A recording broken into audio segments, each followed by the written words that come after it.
विज्ञान और तकनीकी के क्षेत्र में नए आविष्कारों ने लोगों की दैनिक जीवन शैली को आधुनिक और उन्नत बनाने में महान भूमिका निभाई है और इन आविष्कारों ने मानव सभ्यता को बहुत प्रभावित किया है।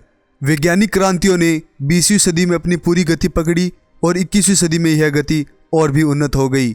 आज हम इंसानों ने नए तरीकों और लोगों की भलाई व सुविधा के लिए सभी व्यवस्थाओं के साथ नई सदी में प्रवेश किया है। आधुनिक संस्कृति और सभ्यता आज विज्ञान पर निर्भर है। पुराने दौर से लेकर अब तक हम इंसानों ने विज्ञान के क्षेत्र में बहुत सी उपलब्धताएं हासिल की है, लेकिन 2 सितंबर 1969 में 2 वैज्ञानिकों द्वारा हुई खोज विज्ञान के दौर की सबसे बड़ी खोज थी, जिसे आज हम इंटरनेट के नाम से जानते हैं। इस खोज के बाद से पूरी दुनिया बिल्कुल बदल चुकी है। आज लगभग प्रत्येक व्यक्ति इंटरनेट का इस्तेमाल कर रहा है। वहीं इंटरनेट पर आज वो सारी जानकारी हमें आसानी से मिल सकती है जिनको हम खोजना चाहते हों। आज इंटरनेट हम इंसानों में इतना घुल मिल गया है कि किसी व्यक्ति और किसी राष्ट्र को नुकसान पहुंचाने के लिए इंटरनेट का भी इस्तेमाल किया जा सकता है। जैसा कि हमने हमारे पुराने वीडियो में बताया था कि इंटरनेट पर कुछ लोग ऐसे भी हैं जिनको हैकर्स के नाम से जाना जाता है, जो बड़ी आसानी से किसी राष्ट्र को भी नुकसान पहुंचा सकते हैं। एक चालाक हैकर किसी भी देश की सरकार को आसानी से हिला सकता है और तो और उस देश की सारी व्यवस्थाओं को बंद भी कर सकता है, लेकिन कभी ना कभी उस हैकर तक पहुंचने का रास्ता मिल ही जाता है और अंत में उसे पकड़ लिया जाता है। वहीं हैकिंग के मामलों में एक समूह ऐसा भी है जिसे एनोनिमस या एनन हैकर्स के नाम से जाना जाता है, जिसका अब तक पता नहीं लगाया जा सका है कि हैकर्स के समूह को आखिर चला कौन रहा है। आज बात करेंगे इन्हीं एनोनिमस हैकर्स के बारे में, जिनके कारनामों को देख आप सोचने पर मजबूर हो जाएंगे। नमस्कार दोस्तों, मेरा नाम है अक्षय और स्वागत है आपका प्लेनेट अर्थ के एक और अद्भुत वीडियो में। दोस्तों, अगर आपने हमारे चैनल को अभी तक सब्सक्राइब नहीं किया है तो ज़रूर सब्सक्राइब करें, ताकि आप हमारे आगे आने वाले ऐसे ही और अद्भुत वीडियोज़ को आसानी से देख सकें। एनोनिमस हैकर्स का यह ग्रुप आखिरकार है क्या? इसकी शुरुआत कैसे हुई? इसका ठीक से अभी तक कुछ भी पता नहीं लगाया जा सका है, लेकिन इंटरनेट पर मिली जानकारियों के आधार पर यह माना जाता है कि इस ग्रुप की शुरुआत fortune.org नामक एक वेबसाइट से हुई थी।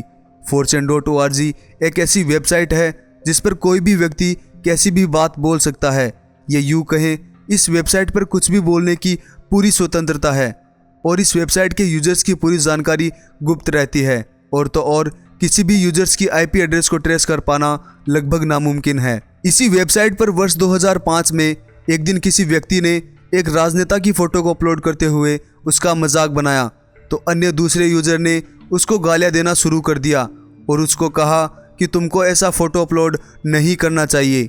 उसी वक्त वहाँ एक एनोनिमस नाम का यूज़र था जिसने फ़ोटो अपलोड करने वाले व्यक्ति का साथ दिया और गालियाँ देने वाले यूज़र को कहा कि किसी भी व्यक्ति को कुछ भी बोलने का अधिकार है और तुम्हें इस बात पे उसे गालियाँ नहीं देनी चाहिए।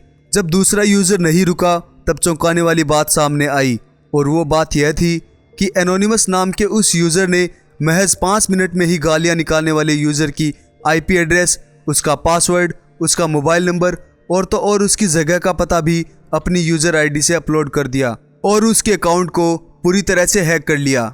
और हैक हुए उस अकाउंट पर एक ही मैसेज दिखाई दे रहा था, जो कुछ इस प्रकार था कि हम एनोनिमस हैं, हम एक सेना है, हम ना ही किसी को भूलते हैं और ना ही किसी को माफ़ करते हैं, हमें याद रखना। एनोनिमस हैकिंग ग्रुप की यह पहली बेहतरीन हैकिंग थी जिससे सब फॉर्चून यूजर्स चौकन्ने रह गए। तब से लेकर आज वर्ष 2016 तक इस हैकिंग ग्रुप की हज़ारों बेहतरीन हैकिंगें पूरी दुनिया भर में देखने को मिली, जिनमें हैकर का पता नहीं लगाया जा सका। एक रिपोर्ट के मुताबिक एनोनिमस हैकर्स का यह ग्रुप भ्रष्ट लोगों के खिलाफ रहता है और ईमानदार लोगों की हमेशा सहायता करता है। उसका एक उदाहरण हमें इस मामले में देखने को मिलता है कि वर्ष 2006 में एक विकिलीक्स नाम की वेबसाइट लॉन्च हुई थी, जिस पर भ्रष्ट राजनेताओं और भ्रष्ट लोगों के बारे में स्वतंत्र रूप से पूरी जानकारी मिलती थी। इस वेबसाइट के मालिक के पास इतने पैसे भी नहीं थे कि वो इस वेबसाइट को चला सके, इसीलिए यूजर्स के डोनेट किए हुए पैसों से ही यह वेबसाइट चलती थी। विकिलीक्स जब एक के बाद एक भ्रष्ट राजनेताओं की पोल खोलने लगी तो राजनेताओं ने ही डेबिट और क्रेडिट कार्ड्स की कंपनियों से बात की और उनको आदेश दिए कि यूजर्स के द्वारा डोनेट किए हुए पैसे विकिलीक्स को मिले ही नहीं, जिससे यह वेबसाइट अपने आप बंद हो जाएगी। एनोनिमस हैकर्स के ग्रुप को जब इस बात का पता लगा तो उन्होंने सभी प्रकार की कार्ड्स की कंपनियों की वेबसाइट को पूरी तरह से हैक कर लिया, जिससे विकीलीक्स की पेमेंट रुकी नहीं। और आज नतीजा यह है कि यह वेबसाइट स्वतंत्र रूप से आज भी भ्रष्ट लोगों की पूरी जानकारी दे रही है। अब तक की हैकिंग्स में यही देखने को मिला है कि यह ग्रुप ईमानदार लोगों की जमकर मदद कर रहा है। हाल ही की बात करें तो वर्ष 2015 में वर्तमान समय के अमेरिका के राष्ट्रपति डोनाल्ड ट्रंप ने एक विवादास्पद बयान दिया, जिसके अनुसार वो मुस्लिम धर्म के लोगों की अमेरिका में प्रवेश करने की अनुमति पर पूर्ण रूप से प्रतिबंध लगाना चाहते थे। Donald J. Trump is calling for a total and complete shutdown of Muslims entering the United States until our country's representatives can figure out what the hell is going on. Anonymous hackers को यह बयान बिल्कुल भी अच्छा नहीं लगा और नतीजा यह हुआ कि उन्होंने डोनाल्ड ट्रंप की ऑफिशियल वेबसाइट को हैक कर उसको भारी नुकसान पहुंचाया। हैकिंग की यह खबर एनोनिमस हैकर्स ने अपने ट्विटर के ऑफिशियल अकाउंट से एक वीडियो के साथ दी थी, जिसमें डोनाल्ड ट्रंप से बोलने से पहले 2 बार सोचने की हिदायत दी गई। डोनाल्ड ट्रंप ने लाख कोशिशें की, पर उनकी वेबसाइट को हैक करने वाले हैकर्स का अभी तक पता नहीं लगाया जा सका है। हैकिंग का यह सबसे बड़ा ग्रुप केवल बेईमानों और भ्रष्ट लोगों के खिलाफ ही नहीं, बल्कि आतंकवादियों के खिलाफ भी खड़ा हुआ है। पेरिस में हुए हमलों के बाद इस ग्रुप ने एक वीडियो जारी किया और उसमें कहा कि हम दुनिया में अपने आतंकवाद से प्रसिद्ध ISIS संगठन की इंटरनेट की तमाम वेबसाइट्स को हैक कर लेंगे और उनको पूरी तरह से बर्बाद कर देंगे, क्योंकि ISIS इंटरनेट के जरिए ही दुनिया में तेजी से फैल रहा है। इसी ग्रुप ने इस बात का खुलासा किया था कि आतंकवादी एक बेहद ही सुरक्षित संदेश भेजने वाली एप्लीकेशन टेलीग्राम का इस्तेमाल कर रहे हैं, जिसके बाद कंपनी को उनके अकाउंट्स हटाने पड़े थे। वहीं फॉरेन पॉलिसी मैगजीन में छपी एक खबर के मुताबिक वर्ष 2016 तक एनोनिमस ग्रुप ने ISIS से जुड़ी 150 से भी ज़्यादा वेबसाइट्स को हैक कर उनको नष्ट कर दिया, जिससे ISIS का नेटवर्क टूटता हुआ नजर आ रहा है। वहीं भारत में इन दिनों फ्री 4G डेटा और फ्री वॉइस कॉलिंग लाने वाली कंपनी रिलायंस जियो काफ़ी चर्चा में है, जिस पर एनोनिमस ग्रुप ने गंभीर आरोप लगाए हैं। अगर यह सब सच है तो यह जियो यूजर्स के लिए बहुत बड़ी समस्या हो सकती है।